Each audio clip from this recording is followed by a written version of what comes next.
हरे कृष्ण। ओम ज्ञानतिमिरान्धस्य ज्ञानाञ्जनशलाकया चक्षुरुन्मीलितं येन तस्मै श्रीगुरवे नमः। Hare Krishna. Today, Prabhuji, Ullam Shakti Pro is busy with something, so we'll directly have for purpose reading session.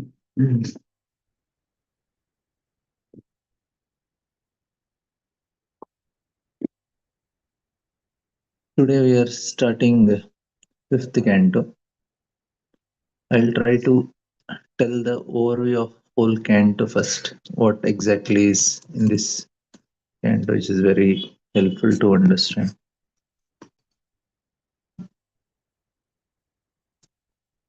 So this, I'll try to share the screen with you.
Yeah, so we'll just take a small look into the fifth canto.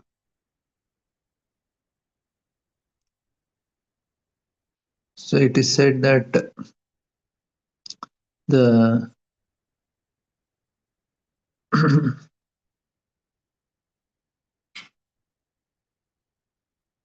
how to understand different topics of Bhagavatam properly. So we'll never be able to properly understand the absolute truth. This is a very important concept to understand, first of all. And that's the reason there are different topics that are given in Bhagavatam to explain the absolute truth. Matlab, uh, like Bhagavatam is the connection. Other topics are actually to help us understand the main topic of Bhagavatam, that is absolute truth.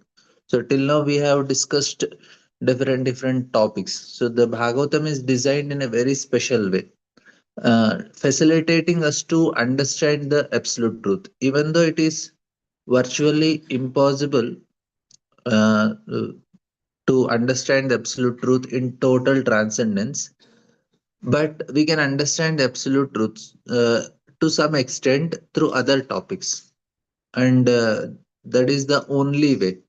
And the best way to understand absolute truth is through love, the transcendental love, the love, because transcendent love transcends the limitation of human intelligence. So that is the formula that is given. So otherwise, all our attempts to understand the truth, no, it is all what do you say? It's all very uh, very difficult. Actually, you cannot reach anything much. You cannot achieve much from this. So here, this is the way that is given in the Shastra.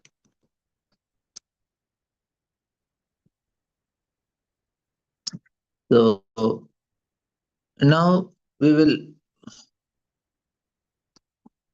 what we see that in the history of religion, people they have certain conception of absolute truth, but oftentimes it is very caricature, because they have applied their imperfect intelligence to understand the absolute truth, and the result is less than satisfying only. So Srimad Bhagavatam removes these obstacles from our heart, and clearing the space within heart which will enable us to develop attachment to the Supreme Lord. And therefore, uh, what is called love? So we'll be able to understand the supreme truth with only help of love.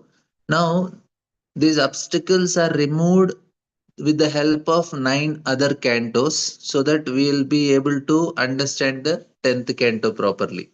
So preparing us to the culmination of Bhagavatam, that is the essence of Srimad Bhagavatam. So Narada Muni told to Vyasdev that you did not describe the pastimes of Krishna properly, even though pastimes of Krishna are described in all the Puranas. I know, and there is Krishna Charita, Rama Charita, Krishna Lila. They are all described in other Puranas, but Narada Muni said you didn't describe them properly. So what does it mean? Properly describing. Properly is in such a way that the readers or listeners will be able to understand these pastimes. Otherwise, we hear these pastimes and then we have some perverted reflection within our mind. So that is the problem. We may see like people when they hear Krishna Leela, they start connecting it to their own children. They say, my child is also like Krishna. So that's a perverted reflection within our mind. So whatever people think that impersonal absolute comes as Krishna. This is another problem with big knowledgeable people. And then they feel that this impersonal absolute truth is coming and performing pastimes, and people need some entertainment and they are bored in meditating on impersonal Brahman. So in between the meditation, when they are bored, they have to hear some pastimes. So they have this type of conception. So there are different ideas like this.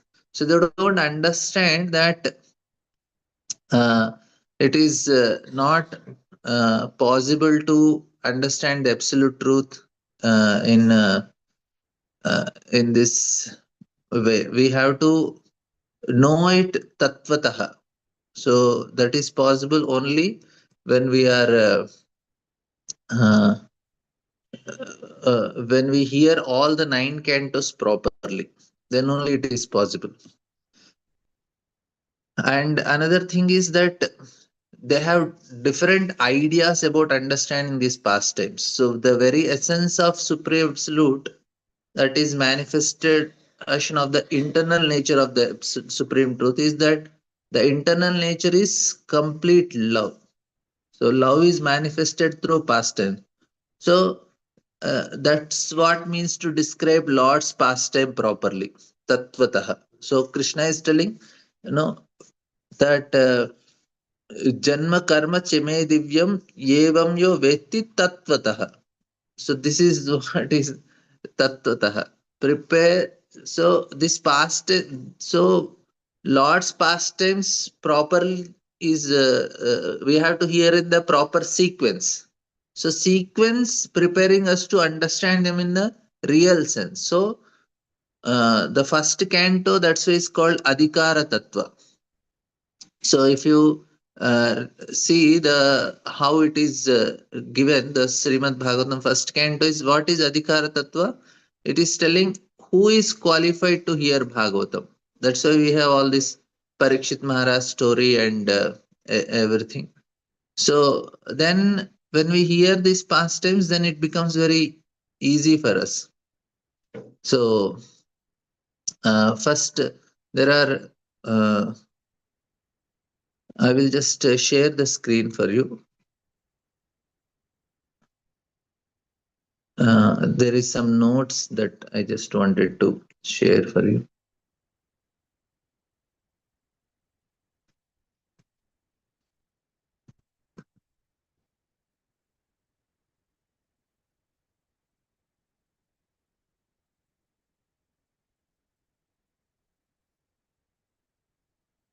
Just give me a second.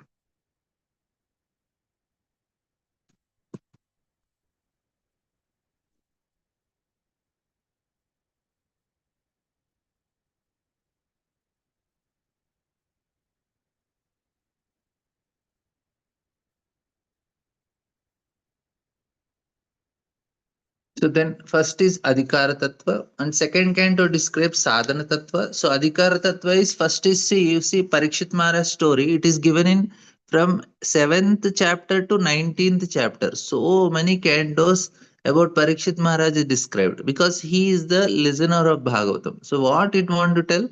What should be the adhikar to hear Bhagavatam? So that is the first thing. And for speaker is Sukadeva Goswami, few shlokas are only explained about him. But the hearer is so much described, so much about his ancestors, which what lineage he came, what type of quality person this is. So that is all explained. And then it comes to the second aspect is about so the second canto is about sadhana tattva. So sadhana tattva is again and again you have to repeat uh, the same thing. So different sadhanas that are required, how different people with a different adhikar, different qualification, they perform different practices. If you remember, the second chapter of second canto tells the sadhyo mukti and krama mukti of the yogis. Then demigod worship is condemned. Then about change in the heart, pure devotional service. So all these things are given in the second canto. So there are different adhikaras. Then the after this, how people with different adhikars with different qualification can perform different practice. And third and fourth canto basically it is karma theory. So the topics of Bhagavatam are described in a chronological order. Atra sarga visargasya sthanam poshanamutaya manvantara ishanukata nirodha muktirashraya. So I will just share the screen for you, the notes uh, which I wanted to.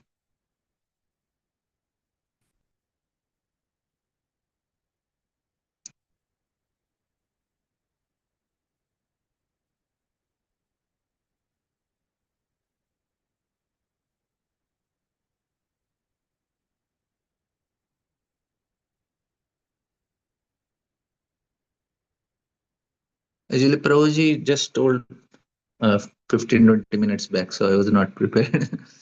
So here the role of love in understanding the truth. So transcendental nature, absolute truth. It has this is how we can understand only with because uh, love transcend the intelligence. So we human limitation with intelligence. That's why we couldn't understand it. So we need love. So then attachment and love are the path to understand. So attachment to Supreme Lord. And then the nine cantos, they are actually uh, preparation to remove the obstacles in the heart. So many obstacles are there, and we are all struggling with obstacles.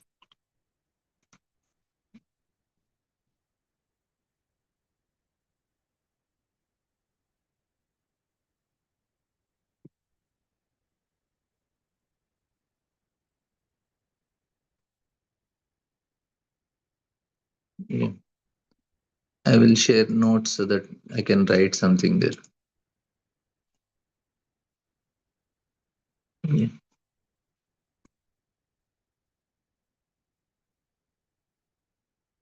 Hare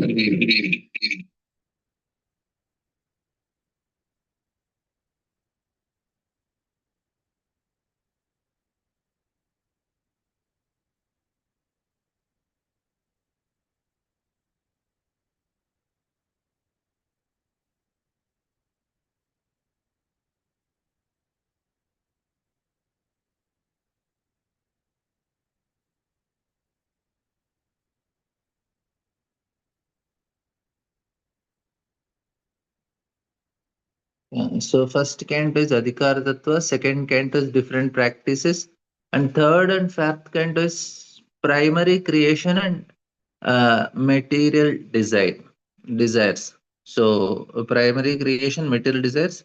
So this is actually about the uh, the third and fourth cantos. So here, what exactly that is described is, it is describes to enjoy material nature, living entity, material nature manifest in living entity, and how we can curb the desires. How the spirit of exploitation of material energy can be clarified or cleared in our heart.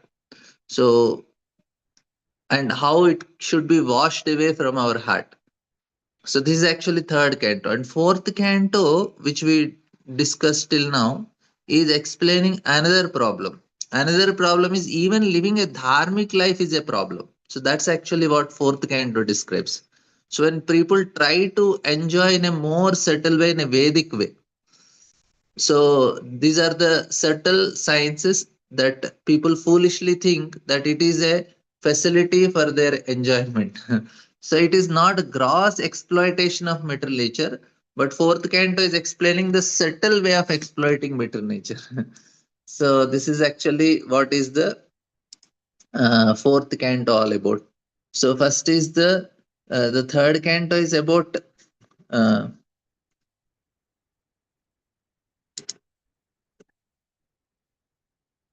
so this is third canto is gross exploitation. But fourth is very subtle, subtle exploitation. So both are material desires only. So people say, no, we want to be Vedic. So this is Vedic way of enjoying.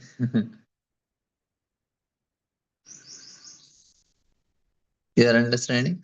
So this is the problem with the Vedic way of enjoying. Even that is also condemned, because all the people from Daksha, from the first, where everybody is doing yajnas. Daksha is doing yajna, but the result is very disastrous. Daksha, actually, before that, Atri Muni, Atri did yajnas and all. He didn't. He was confused. Who is the supreme lord? Then Daksha did. Uh, so what is the result of that yajna? He got goat head. And then Pruthvi did yajna. What happened? Indra started creating problem. So result is not good. And then Prachnibar, he is doing yajna. He is full of yajnas. What is the result? Narada comes says you are bogus. Chaprashni. Even Dhruva, when he did all these yajnas, then he has to perform devotional service to mitigate the effects of that yajna. He said, "Arey, I unnecessarily created so much pious credit." So he has to nullify the pious credits. So it didn't work for anyone.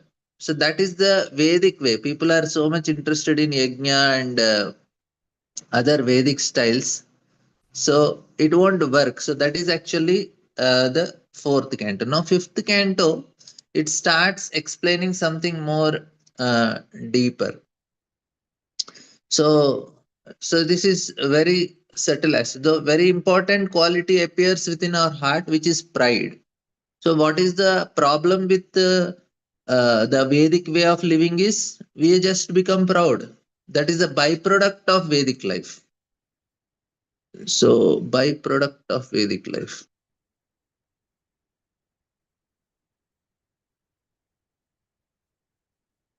Byproduct of Vedic life is pride. That is, and therefore there are so many instances in fourth canto which is describing different kinds of offenses. So this is one important thing to understand.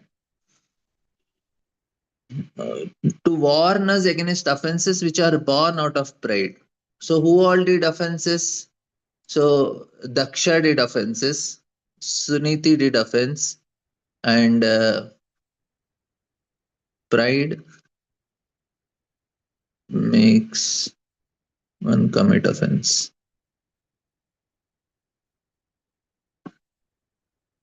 So Daksha, Indra, And even Prajnaparshi, to some extent, he was also killing so many animals. And Suruchi, Uttanapada also one level because he did not take care of his son. So this is because of pride. So and now, so this is the warning that is given to create us. One is the more. This is the fourth canto. Warn us against offenses and create some humility in us. So now this is the third topic of Bhagavatam, that is the structure, sthanam. So atra sarga visargascha sthanam. So sarga and visarga are over. So this fifth canto is talking about sthanam, establishing the boundaries. This is very important. So these boundaries are metaphysical boundaries. So these boundaries are not. So here this is what is explained. So this is these boundaries are not based on physical. That means I cannot travel with my body. Physical boundary is like you have a wall, you have a fencing, and you have some other things. Like we keep boundaries at our house, right? We keep some fencing, something so that animals or some stray animals or some thieves do not come. We have boundaries. That is physical boundaries. Metaphysical boundaries means it is not based on body. It is the based on mind, the based on consciousness. So if your consciousness is higher, then only you can enter there, or you should have that type of consciousness to enter into that plane. So these planes are not restricted with the body, they are restricted with the consciousness. That is the point. So here this this fifth canto is explaining this third topic, and the main this is other cantos are also explaining, but this is mostly revealed in the sthanam is here. Now, fifth canto, it is serves the ultimate purpose. What is the ultimate purpose? To bring us to Krishna only. So,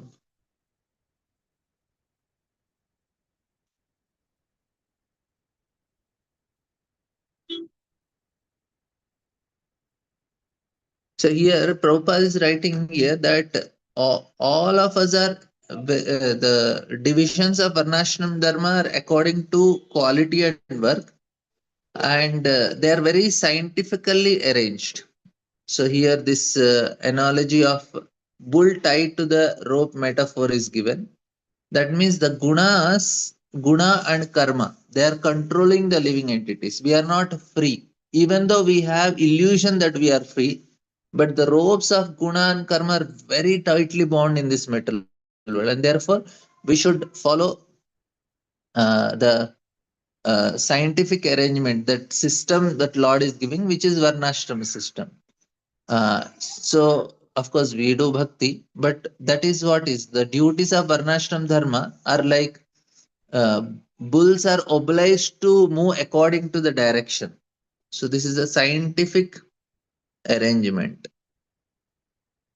So because current society lacks of ultimate goal, so that's why the Vedic instructions are given.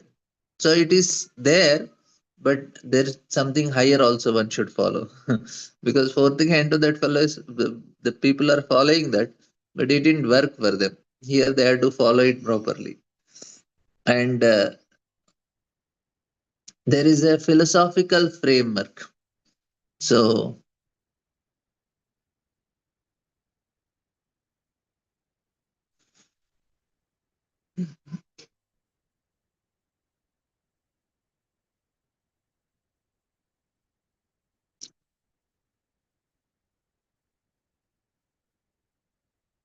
now here another important thing is the Narad Muni, he actually explains this properly in the seventh canto, this Varnashram Dharma, If somebody has studied, that will come anyway. It's very detailed, that is given in Saint the Canto. But how actually uh, it was actually properly, people were worshipping Vishnu in Varnashrama, but slowly people started being educated to worship matter according to the direction of modern society. So men think that they can advance in civilization by manipulating matter, by big skyscraper building, big roads, automobiles. Actually, this type of happiness, na, people are in passion. But what Vedic way of happiness is to be happy in the present way. So this is the problem here. So so what happens is, if Lord is not, this system is not connected properly to the Lord, then people try to enjoy in passion.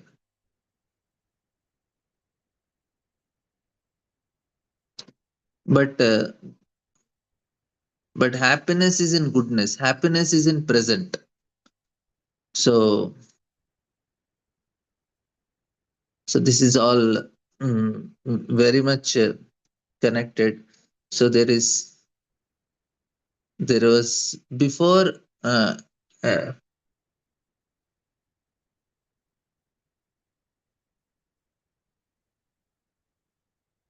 before Copernican, this is God-centered society. After Charles Darwin's evolutionary theory, everything changed. It shifted from God-centered to matter-centered world. So this is actually what Prabhupada emphasized in the fifth canto's purport also. So even before Middle Ages, uh, Europe was also God-centered society. But what happened after the industrial revolution started, na, then they shifted. Then they became matter-centered world. So there the problem became very big for him. And then whole world is following Europe because they are advanced. That's actually what happened. So the moral law denial through materialism. So Darwin and all this Freud. What happened? Geographical location context. So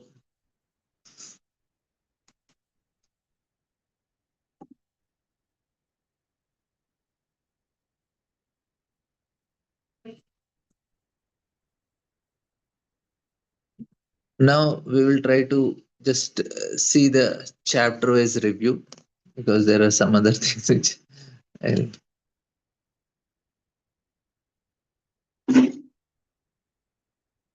So here first chapter starts with Priyavrat Maharaj, which is very important.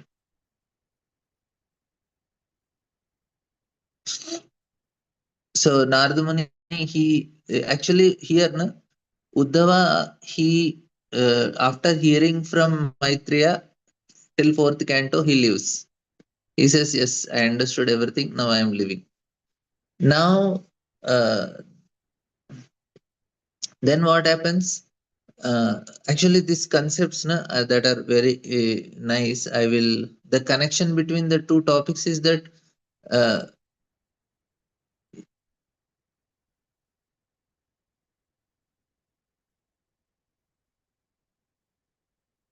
actually, Charles Darwin, he didn't say that we came from monkeys. He only indicated that we came from monkeys. There is an indication. He said we can come from monkeys, but basically it's a denying the moral law. When he says that we are product of matter, it basically means that there is no moral law which should be obeyed. So this is actually where the problem comes. Anyway, that I'll not go into that. We'll come to directly Bhagavatam.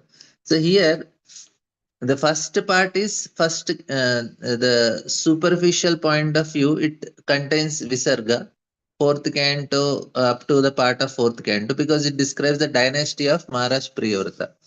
So who are the seconds in a Swayambhu Manu? This Uttanapada and Priyavrata. Then there is from Uttanapada the dynasty of Dhruva, and the fourth canto ends because Daksha is born. So here why the problem started is when Daksha is born, he does not, he goes for austerities, he does not beget children.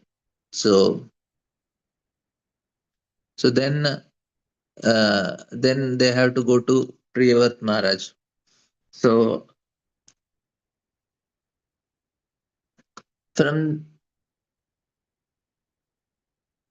Priyavrat Maharaj who want to renounce the world, whereas he is not really ready to renounce the world. So that is the first problem. So it is very important for us to understand, because as a neophyte devotee, somebody may do it. We should also think that if Priyavrat is not qualified, we are also not qualified to renounce the world. So we all experience, we went through, we suffered through, because uh, when we renounce, false renunciation makes us also suffer and others also suffer. So this is about false renunciation.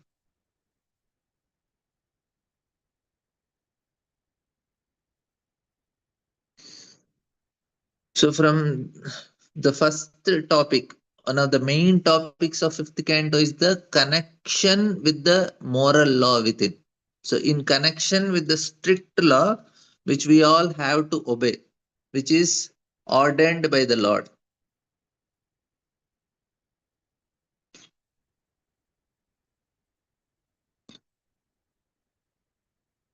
and which is coming from the Lord through the Vedas, through the and like say it is not premature renunciation. So we discussed this point also. There is first thing is spiritual identity,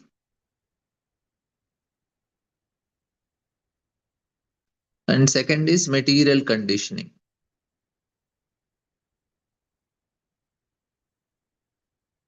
So both things should be parallelly going on. Based on our material conditioning, I have to act, or the processes I have to follow. But the identification should be spiritual. So we should not change our identity. This is fixed. This will change. So we cannot give up this material conditioning immediately. So that's why we have to act accordingly. So here, premature renunciation of neophyte devotees. This is actually the first chapter, Privat Maharaj. So then Lord Brahma comes and gives instructions. So following the laws according to the guna and karma. Guna and karma means what? Material conditioning, right? So here there are different roles that are given. So there are strict laws that should be obeyed in order ordained by the Lord, that are Vedas. So Brahma also gives that instruction. So the main thing is the premature renunciation, and beginning devotees, they should be very careful. They should not just jump ahead of which is not possible. So fifth canto is about uh, the false renunciation and proper renunciation. This because king after that also Jadabharat's renunciation, then Rahugana is talking to Bharat Maharaj renunciation, Jadabharat talking to King Rahugana, and further everything, the renunciation is King Arhat's renunciation. So says that Brahma is actually saying that there are strict laws, and if these laws are followed, you will live comfortably in this life and you will not suffer. So this is Brahma's instructions. So if we try to deviate from these laws, which are ultimately coming from the Lord, that is his manifestations of own energy. So these laws are not artificial laws. These are the manifestation from the Lord only. So that's the natural law, because it's the extension of Lord's nature. So this is a very important to understand. So it's a Lord's the laws are Lord's nature. It He has given. If you don't follow, we'll suffer. So if we live according to these laws, we can live comfortably also in this life. We are not too much will not be too much suffering in this material world. Will not end up in hells, because ultimately uh, how these two topics are connected: the structure of universe and following the laws. So if you follow the laws of nature, the laws of his own according to the guna and karma, then he will be elevated within the universe. So we discussed this because uh, uh, the position in this material world is based on what we discussed. It is based on it is all not physical boundaries. This is metaphysical boundaries. So sthanam is proportionate to consciousness. Now consciousness is based on what is developed based on how we follow the rules and regulations.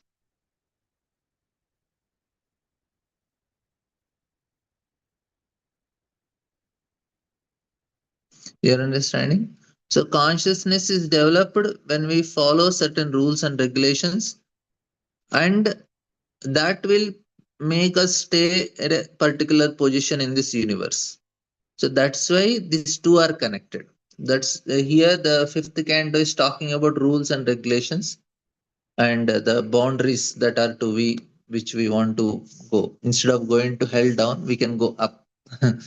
So the reward. So if one follows the laws of material nature, the laws of his own nature, I told him material nature and conditioned nature. Two laws are there in this.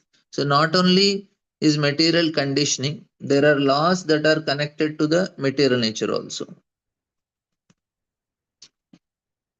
Material nature,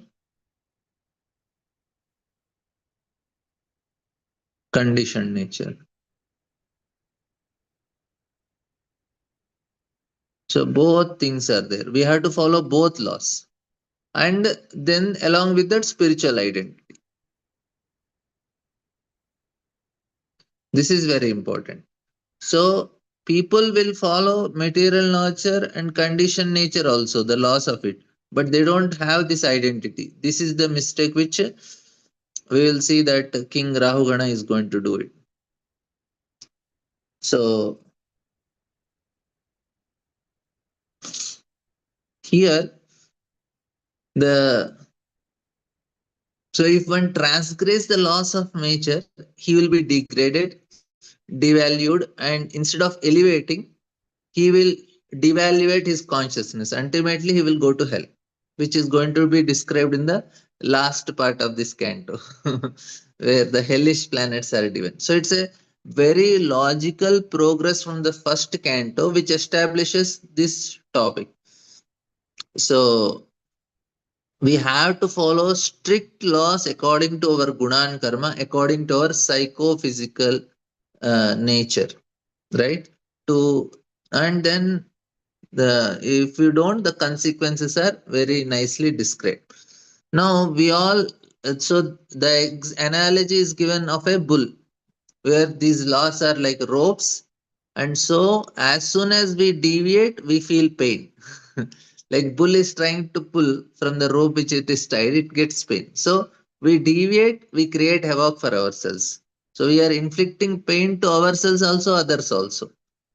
That's why we obey. If we obediently follow the will of Lord, which is manifested as these laws. So will of Lord is the laws.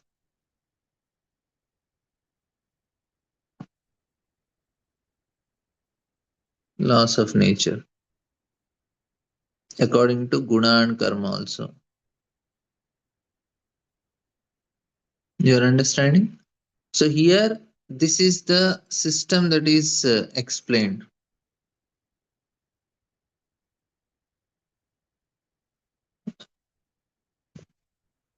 So Lord's will, if you want to know, array, if you don't follow his will, there is pain. Don't follow pain. And everybody is experiencing pain in this world because they don't follow only.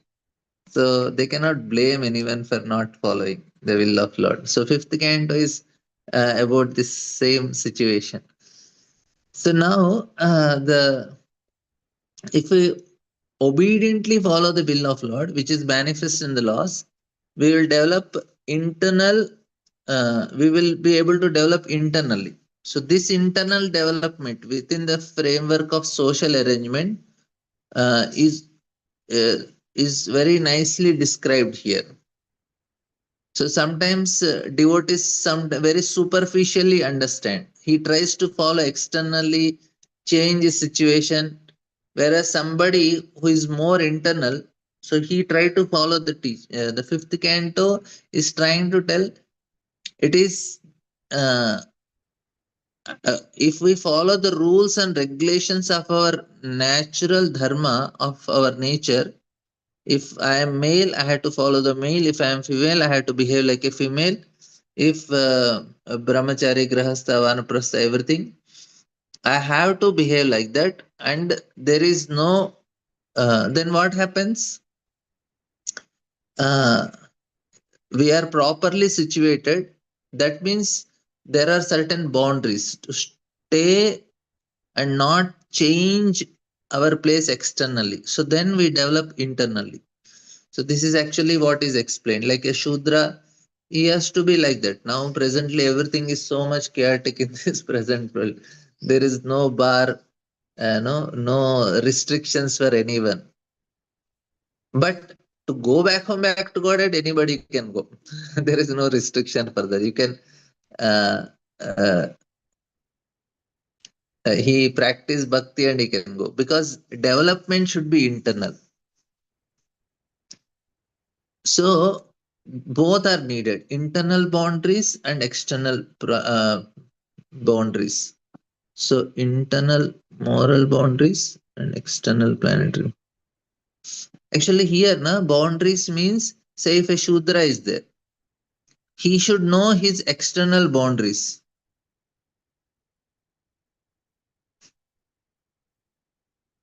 He knows his external boundaries. He cannot. He should not. He should not deal with Brahmanas. He should know how to deal with Brahmanas properly. He knows external boundary, but internally he can develop and go back home, back to Godhead. So that is very much possible. So there are external boundaries should be very strictly followed. This is very much important. So even in devotee circle also, we should know, okay, somebody is senior, we have to respect them. Somebody is like a sannyasi, we should respect them. So the external boundary should be very strictly followed. Internally, they can practice. So this is also called sthanam because boundaries. Now, anytime boundary means sthanam only. So so there are no boundary bars to go back home, back to Godhead. There are no restrictions in this regard. But if we understand externally, I have to be situated in my place.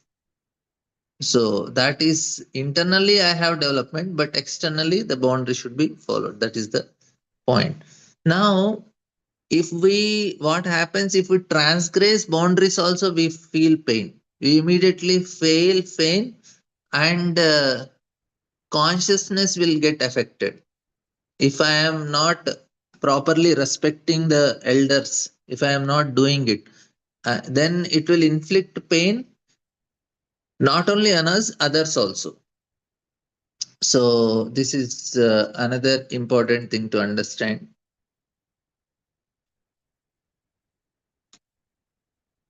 And sthanam is sthithir vaikunta vijayat.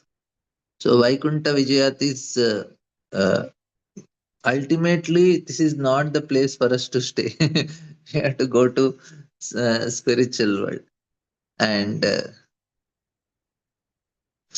we try to change our position permanently without deserving it. It's actually very whimsical. Instead of evolving, now we say where I am going to go in next life. Very easy. What is your consciousness? Are you manifesting the consciousness of a spiritual world? Then only you go there. So the Lord himself maintains these boundaries. Therefore we have to respect these boundaries. We have to very clearly understand ourselves, our limitations, and act accordingly. So again and again, this is explained in different chapters, because it is very fashionable. Na? In modern world, there are no boundaries. There is one world and one big village. No boundaries, nothing. People say one who is born as a male can become female and vice versa. So this is all happening in nowadays. So like famous singer Michael Jackson, he was born black, but he became white. What is the result? The result is he just suffered. So that is the problem. People are trying to change themselves, but it won't work like that. So they are they are changing the boundaries. He has to undergo so much suffering. So we have to respect, we have to obey the laws, then we will not suffer. And now, Lord is telling, that's why if you don't do, I created very special places, 21 hells. Beautifully, graphically described. If you don't respect boundaries, no problem. You will go. Whole fifth canto is about boundaries. No, that's again and again this point is coming. We are liberal, Lord is telling. I can accommodate anyone. Who respect, they go up. Who don't, they'll come down. And now, uh, from the fifth canto, it is very important to understand that the first story of Priyavartma, who didn't want to enter into family life because he thought he's more elevated, he is Paramahamsa. And even Narada Muni was on his side, but Lord Brahma says, and his father comes and says, no, no, no, no, he know his son better. He said, no, you should enter into the life and you should enjoy life. In the meantime, develop internally. So you are seeing the point here. So I told about external and internal. So here Priyavrat Maharaj story is, so externally is telling you have to follow, but internally you develop. So follow rules. So this is the follow external rules and internally develop,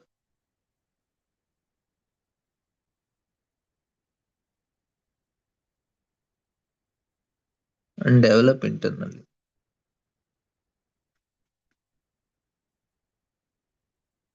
You're understanding? So this is the formula that is given to Priyavrat Maharaj. So he thought he's Paramamsa. Narada Muni is supporting. Swayambhu Manu and Brahma comes. Are I am your father. I know better than you. Just forget about it. So this is the first chapter.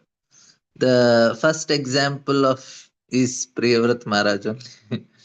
So then this that's one of the side effect of following rules and regulations. If you follow on rules and regulations, the power will increase, our influence will increase. We'll try to, if you don't try to artificially transcribe this, we'll try to, then what happens? Our influence will shrink. It will become less and less. We become good for nothing. So, if you see, Priyavrat Maharaj influence increased so much. So, power through following rules. He could create 7 oceans, 7 islands. That is actually what happened to Priyavrat Maharaj because he followed the rules. You are understanding? So, this is the meaning of following rules based on our guna and karma. Even in bhakti also, if I do actions according to my guna and karma and serve Krishna, I can do better service. Say I like teaching. So if I do teaching, then I can serve Krishna in a better way. But if I do management, I'll be a disaster. Because I am not acting to according to my guna and karma. Right? This is the point here. So our internal power is getting manifested because of following rules and regulations. increasing the influence. So,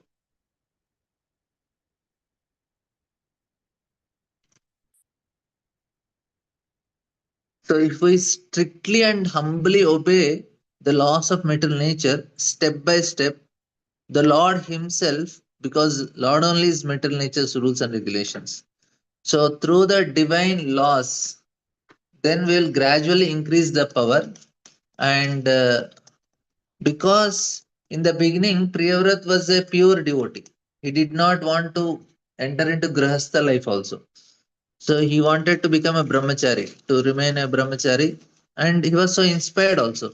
Then all of a sudden, he had followed the order of Brahma, he got married, and we see all of a sudden how he was attached to his wife. Because he was attached, even though artificial in the beginning, he saw that he's more advanced, he don't need all these things. But when he got and he thought he need not have to go through this, but ultimately this attachment was there, and it was much more proper for him to go through it. So he got detached, like say, of course, this is not applicable to Privat Maharaj, but I am telling. Sometimes people get detachment because they were not successful materially. That is the problem. Like I could not make it, so I'll be detached. And then they join ashram, and then they have problem because they are not sufficiently detached. Their detachment was I couldn't make it. Like normally also people get this Arey, why we need money and all these things, we just have to live simple life. It's not that they have that realization that we don't need money, they could not make money. But when opportunity comes for them take make money, they'll happily make it. Arey, why we need crores and crores of rupees, we can have a simple life. So suddenly they came to know that there's some relative have left property on their name. They'll be more than happy to take it. That means what? Are they really renounced from the profit money? No, they didn't get it. That's why they are renounced. So here, that type of renunciation won't work. So here Priyavrata is renounced, but as soon as he got opportunity for wife and all, he became very attached. Then he got detachment. So Priyavrat means there may be different. Priyavrat means that he is very loyal to his wife. That is the Priya is very obedient to the wife. That also means that he follows this very pleasant vrata of grihastha life. That is the meaning of Priya Vrata. So it's very obedient to wife. The name itself is that.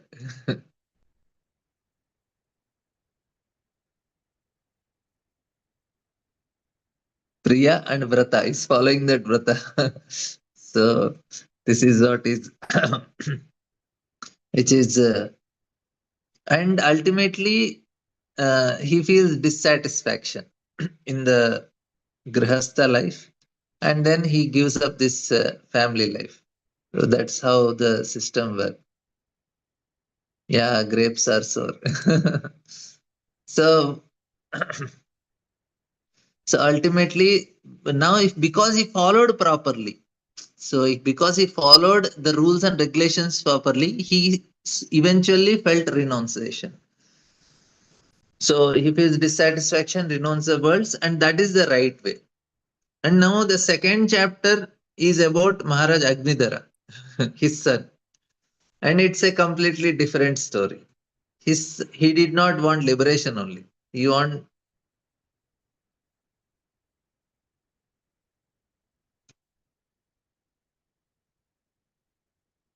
So you want to go to Pitraloka. Actually, sometimes Pitraloka is considered is below planets. Pitralokas are down. Sometimes they say it is up also, but whatever it is, if we want to go to hell, that is there. So now, Priyavrats, you are understanding na, how the connection is. I will just in 1 minute I'll again repeat for you. So first is first canto creation. Sorry, not first canto. First topic is creation. That is third canto. Fourth canto is also is secondary creation, and fifth canto is sthanam. The third topic is sthanam. That is our planetary positions. So place where we say. So now here the creation is when this is explained how it is connected to 10th topic, that is Ashraya. Connection is that the Lord is beyond creation.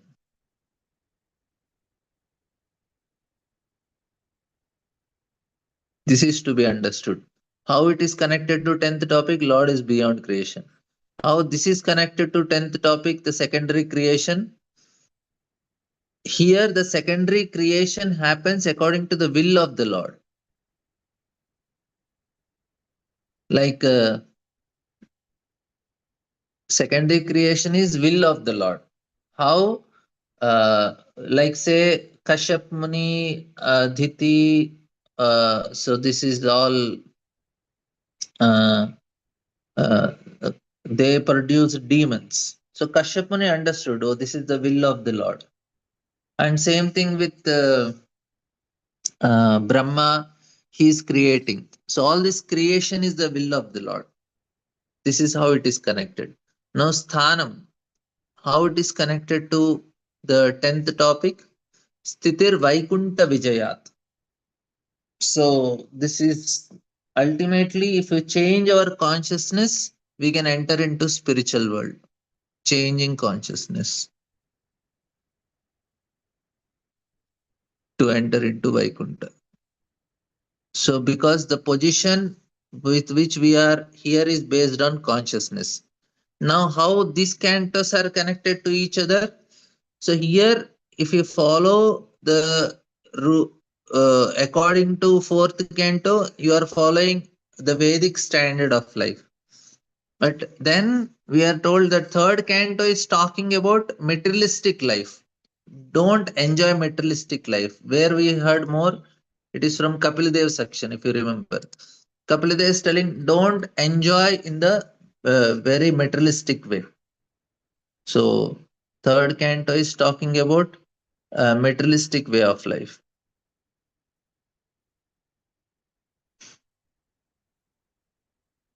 This is dangerous. Fourth canto is talking about Vedic way of life.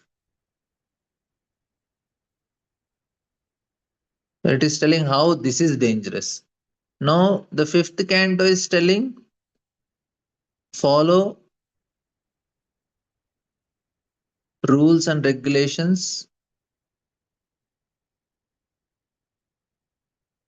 according to guna and karma. That will decide your consciousness, and consciousness decides your position, like that. So here, when we are talking about Priyavrat Maharaj, he was not acting according to guna and karma. So immediately he was told, "Arey, act according to your guna and karma," and you see how powerful he became, how influential he became. You are seeing your understanding here. So now comes Maharaj Agnidhara. Till now it is clear, right? So now Agnidhara, he didn't want liberation only. He want to go to hellish planet because he want to go to Patal Lok, sorry, Pitru Lok. Now, uh, and live there due to undue attachment. So the essence of fifth canto, if you follow your nature and gradually you will be able to elevate spiritually. But if you develop either undue attachment uh, or undue detachment, both are bad. So his father was undue attachment, undue detachment. So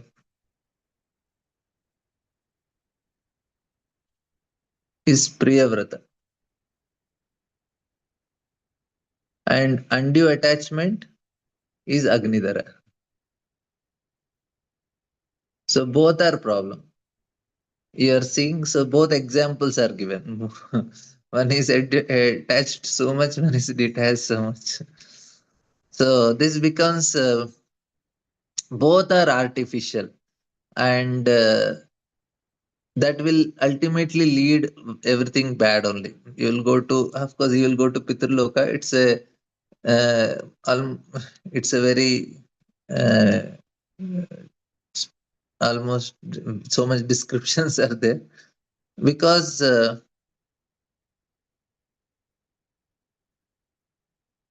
Sukadev Goswami is explaining so much the second chapter. He is a Paramahamsa, and he is giving such a detailed description in the second chapter. So he is trying to, because Maharaj Agnidhara is seducing Purvachitti, the Apsara, who comes to seduce him. So basically, the second chapter is how the male and female are trying to seduce each other, and how he is flattering her and how she is behaving, and which is this is actually the unfortunate situation of this material world. It contains a very valuable lessons for everyone. So this is not the essence of life. The essence of life is to follow the strict rules, which are set, the boundaries which are set by the Lord of Vaikunta. So this is important to understand, because uh, we want to go to Vaikunta. We cannot be seduced here in this metal world. And another important thing is here Vaikunta Vijaya means actually the third topic is about Sthitir Vaikunta Vijaya.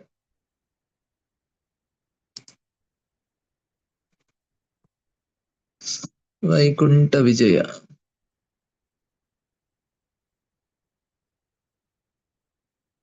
Vaikunta Vijaya means Lord will never forget his devotees.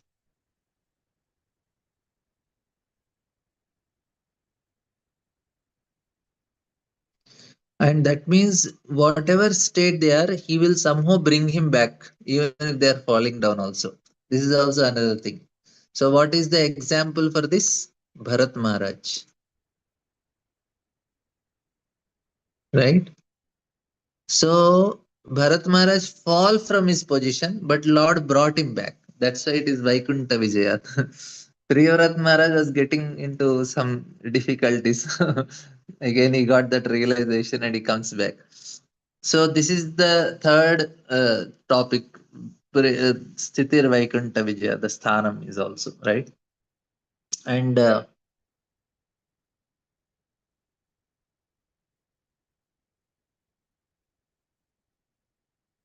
even Bharat Maharaj's fall down is also for his elevation only. So if somebody is a devotee, even if he commits a mistakes in his path, there is actually no loss if he tries to understand the lessons behind it and go according to the lessons and not to commit the same mistake again. And that then the third and fourth chapters are there, where the appearance of Rishabh Dev, sorry, King Maharaj Nabhi is there, son of Agnidhara, and then he was very uh, Agnidhara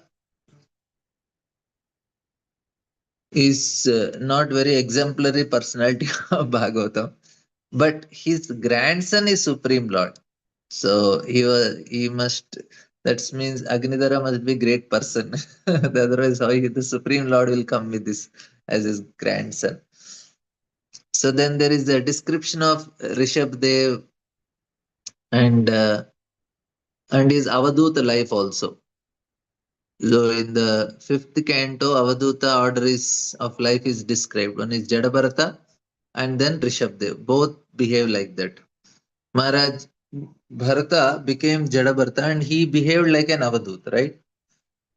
So Ava means look down. Dhuta means basically transgression or the very basic rules of the civilized society. That is taking bath every day. Avdutas, they are not. following the basic rules of the civilized life also. That means they are not supposed to take bath, they are not doing it purposefully.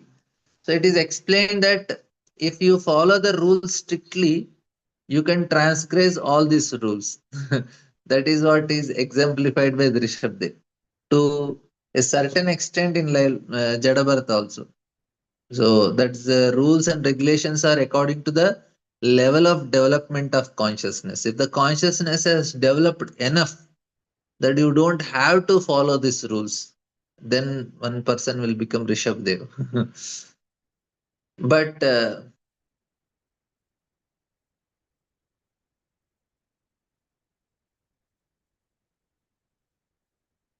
but of course Rishabdev, when he is passing urine and stool, it is coming great smell also. That is, it is like a perfume. So Rishabdev, he lived actually his family life properly, very civilized, and had 100 sons, beautiful palace, and then he renounced. So he gave up the throne to his elder son, and then he started, and his son also. Then later on, he becomes Jadabharata. He started living the same, and so he became Maharaj Rishabdev. He wandered to villages and people derided him and they did all sorts of they used to urinate on him. But he himself was so pure, he did not notice only. So pure, and he followed completely a different lifestyle. So here this is there in the fifth canto. Now he instructed his sons, which is a very beautiful instructions. So the essence of this instruction is that tapo divyam putrakayana sattam shuddhe tasmat brahma saukyam anantam. That means human life is not meant for enjoyment.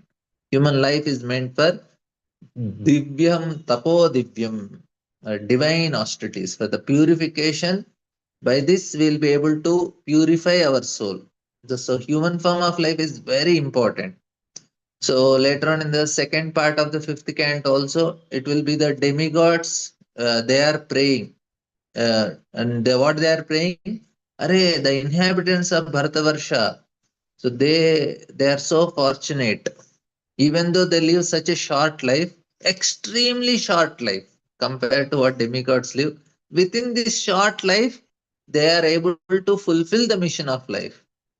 So we'll be able to understand that we'll be able to perform these austerities, and if I understand these austerities are actually very nice for me. So when we get human life, which demigods are aspiring, for what this human life is there, not to enjoy like demigods, not to enjoy like demons, to perform tapasya, because this is tapobhumi.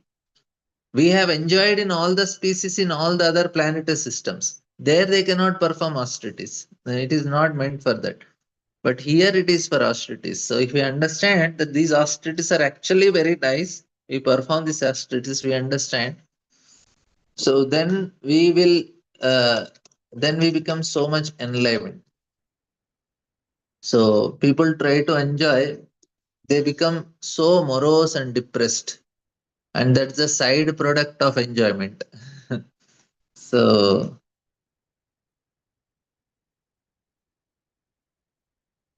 so depression, the pursuit of enjoyment.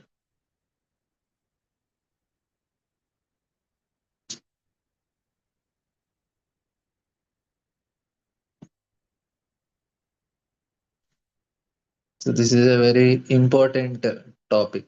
Why people are depressed? Because they want to enjoy. Total depression. People who live happily within the boundaries and try to perform appropriate austerities, not the dry austerities, not the austerities outside the boundary. Within the boundary, they are set. These are the austerities they should perform. They become very enlivened and very nice, and therefore, this is the essence which he gives, Rishabdev gives to his sons, which is one of the main topics for the initial devotees, for all of us. Because then he's talking to great personal like Bharata and all. So then it is described about the fifth chapter describes about Rishabdev. The sixth chapter describes the final days of Rishabdev, how he is in the Kutachala mountains in Karnataka, and how he is burning in the forest fire of yoga and is indifferent to bodily needs. So all these things is very nicely explained. So he want to set an example for yogis who want to end up their life properly, and they have to actually burn themselves. Not literally burning, but burn themselves in fire of yoga and leave this world without even noticing. That means all the internal vasanas should burn, the samskara. So they should be completely indifferent to the needs and pains of material body. But it is also important to understand that one of his sons, Maharaj, uh, not his sons, one of the kings, Arhat, he actually tried to imitate Rishabdev, and he started new because he imitated Rishabdev, he started Jainism. So that was another thing that is explained. And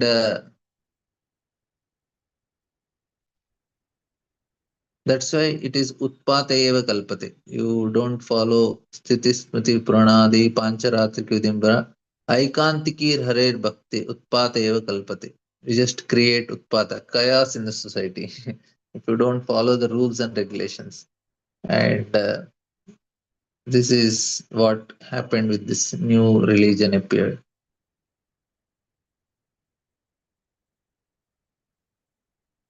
So then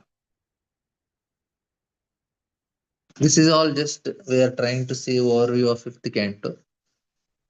And then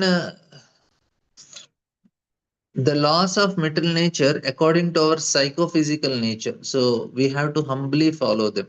And now fifth, till 15th chapter, na, it is all starting from 7th chapter. The story of Maharaj Bharat is described. So it's a very beautiful story of Maharaj Bharat, which is he Rishabdev is having 100 sons. Some became Brahmanas, some Vaishyas, some sannyasis, and then there are Navayogendras who are sons of Rishabdev only. And then Bharat Maharaj was a Kshatriya, and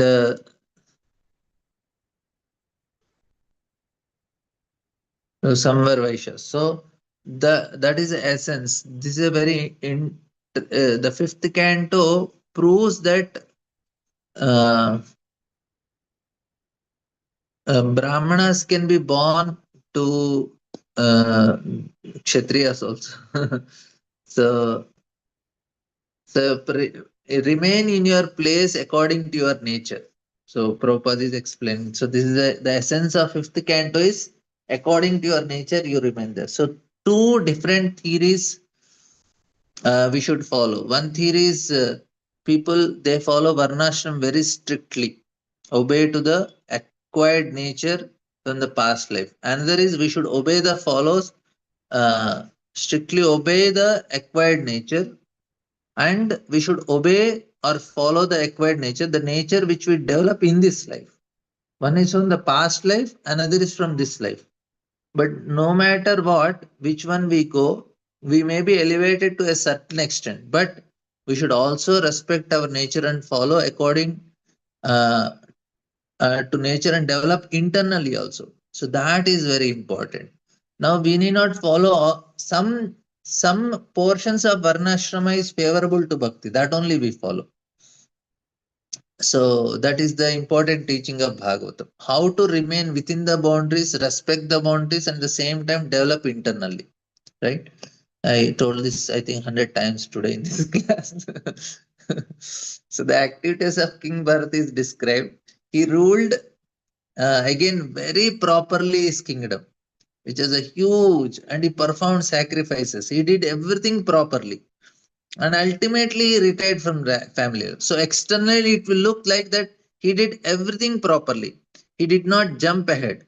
He did not try to transgress the rules. Right? Bharat Maharaj was following everything strictly.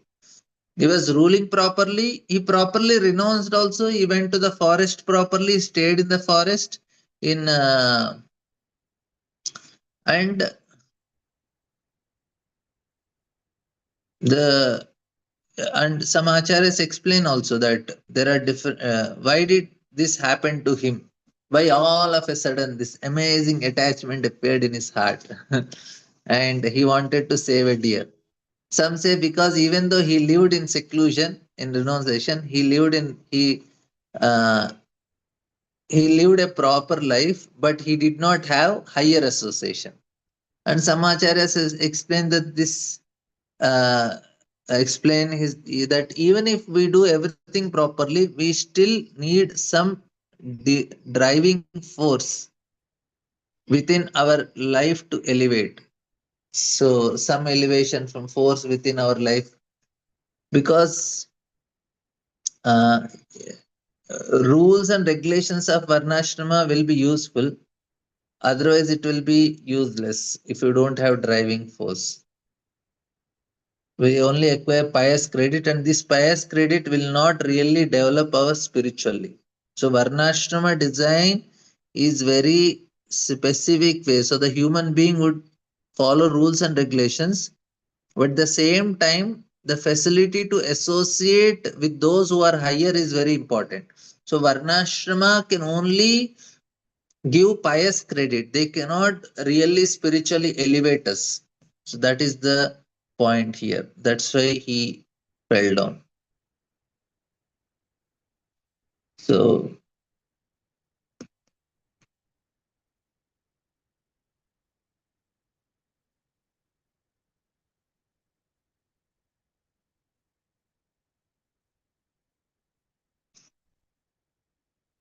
of course, one explanation from I think Bhagavatam, yeah, I think one acharyas, I think there only. So it is because I think Brihad Bhagavatam and Lag Bhagavatam, it is said that Krishna wanted it. That Bharat Maharaj, Yudhishthir Maharaj, Bharat Maharaj, and Saubri Muni. These three examples are given. These three fall down. Yudhishthir Maharaj gambling, Bharat Maharaj fall down, and Saubri Rishis fall down. This is Lord wanted them to happen. Lord wanted it because he wanted to teach a lesson through them. So, and they didn't get the higher association. So Jiva Goswami gives another explanation, which is also very beautiful. He says that. That is inordinate attachment, which has all of a sudden developed toward this deer living in the forest. So, practicing very elevated sadhana, worshipping sun god Suryanarayana on the level of bhava with the tears in his eyes and hair standing on end. Even though he was such an elevated status, all of a sudden this this kama jumped out of his heart. This lust.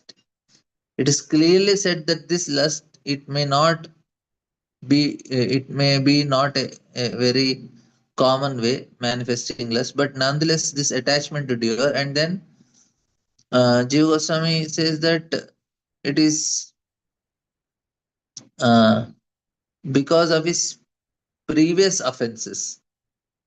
So that is the problem with offense. Offense has a very lasting effect. The effect of offense, the sanskaras which have of offense live within our consciousness, so we are not it are not easily eradicated from our consciousness. Therefore uh, often so many years of proper life within the forest and before the previous life also, Maharaj Bharat, according to Jiva Goswami, this is because of offenses only, he says, because they are very very deep impressions and we have to be very careful and always remorseful, understanding that we unwillingly committed so many offenses and try, tears in our eyes, try to wash away the results of these offenses. So that's why varnashram is so important in this connection with the uh, varnashram system helps a person to minimize the influence of lust. So the rules of some varnashram is very helpful for even devotees also. If you follow strictly, then the effect of lust is reduced. We'll gradually become free from the influence of lust. Otherwise, we become victims. And there is nothing wrong with Bharata. We should understand not to, uh, because he's such an elevated person. The planet, the place we are called Bharatavarsha is because of him only. So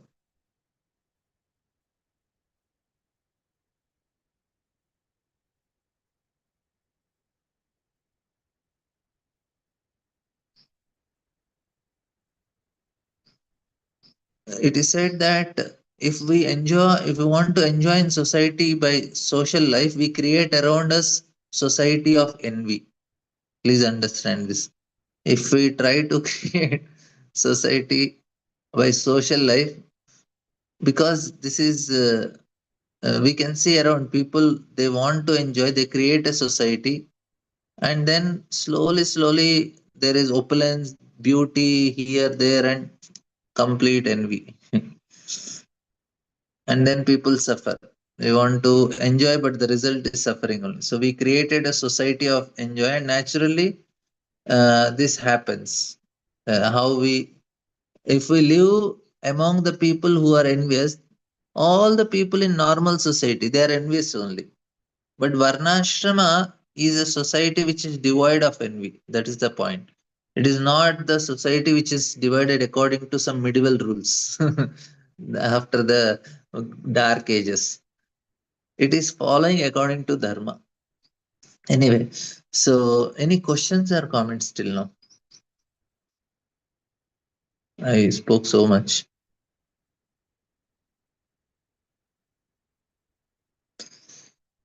Yes, Gail Mataji.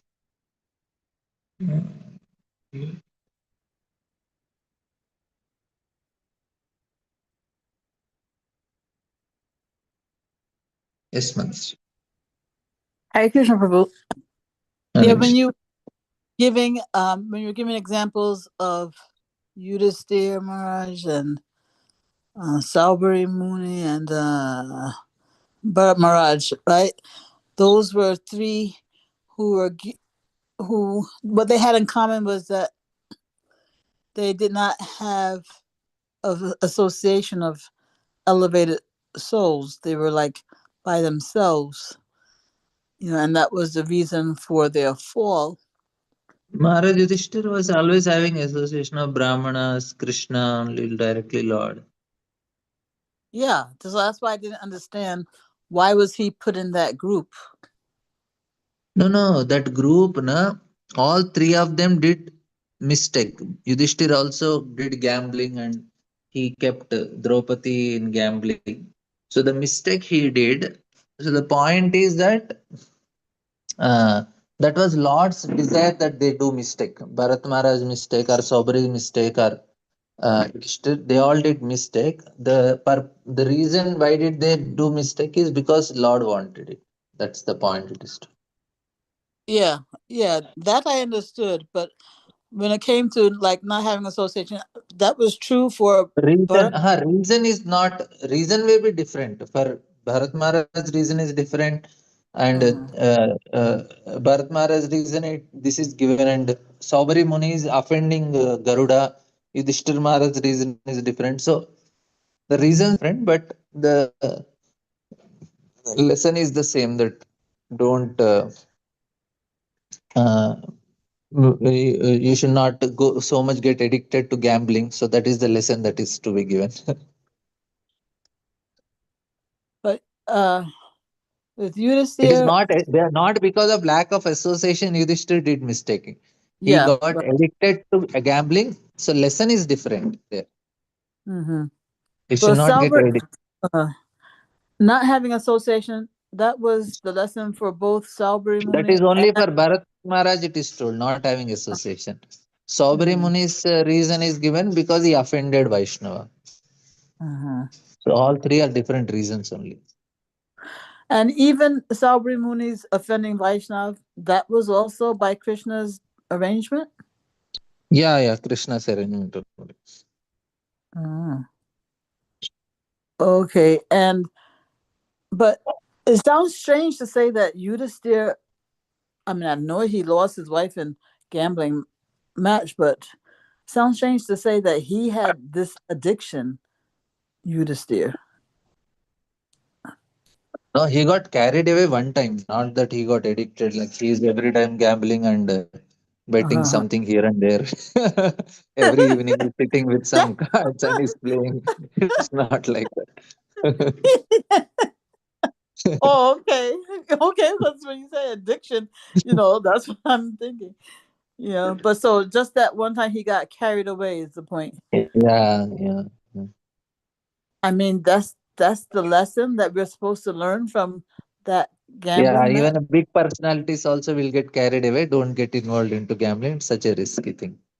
Oh, okay. Okay, Prabhu. Thank you. Right. Any other questions, comments?